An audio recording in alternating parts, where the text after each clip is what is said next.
Hello everyone and welcome to my channel. My name is Valerie and today I have a quick tutorial for a Ruffle dress. You've probably seen this dress on the internet, they are everywhere right now and I couldn't resist making one too. As a reference, I'll be using this dress from Fanci Club but with some modifications. The original dress is made from mesh fabric, but I will use spandex as the base of my dress and I won't be touching the roses. So without further ado, let's just get into the tutorial.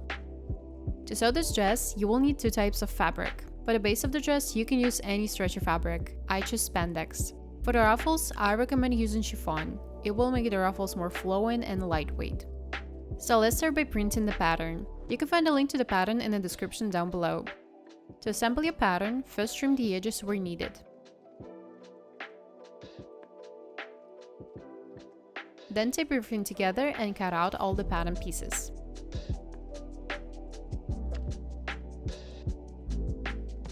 Once you have all your pattern pieces cut out, you can proceed to cut out your fabric. First, I'm going to cut out the base of the dress from spandex. Then, from the chiffon, I'm going to cut out the ruffles. For the ruffles, I made the spiral pattern. First, you need to cut it along the spiral lines, then transfer those lines onto the fabric and cut it out. By the way, if you want to know how to draw the spiral pattern neatly yourself, I showed it in the shorts.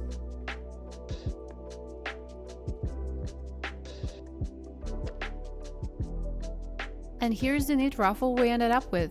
We need to cut out 3 of these. Now I'm going to put the front and back pieces of the dress right sides together and pin them together.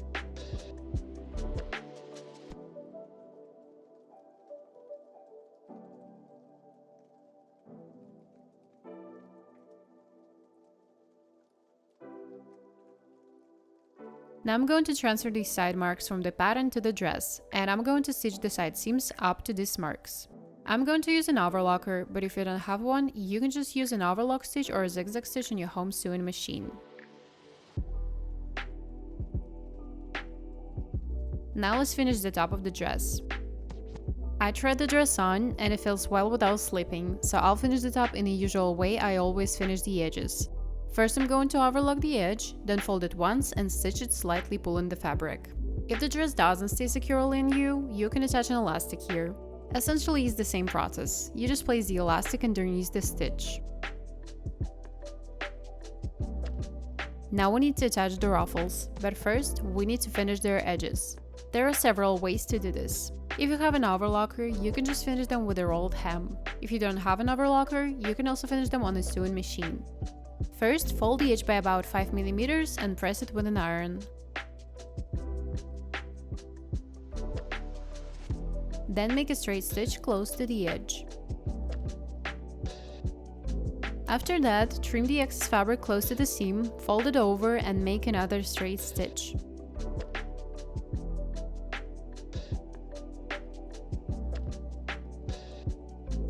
This method of finishing is more time consuming, but I think it turns out even more beautiful than with an overlocker. You can also try finishing the edge with a zigzag stitch.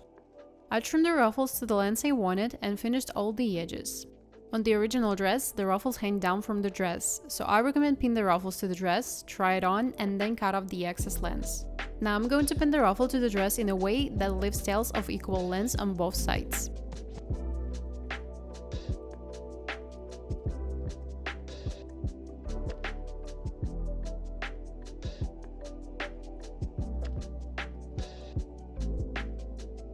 And then I'm going to stitch it in place on the overlocker. And of course, I'm going to do this from both sides. You can also stitch on with a straight stitch or a zigzag, whichever you prefer. For the bottom, I cut the starter ruffle in half and I'm going to sew it on in the same way on the front and back.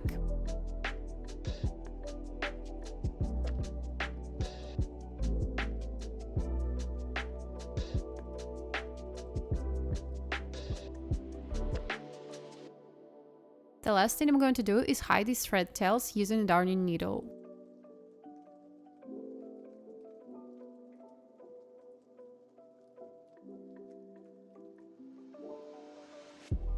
And that's the final result.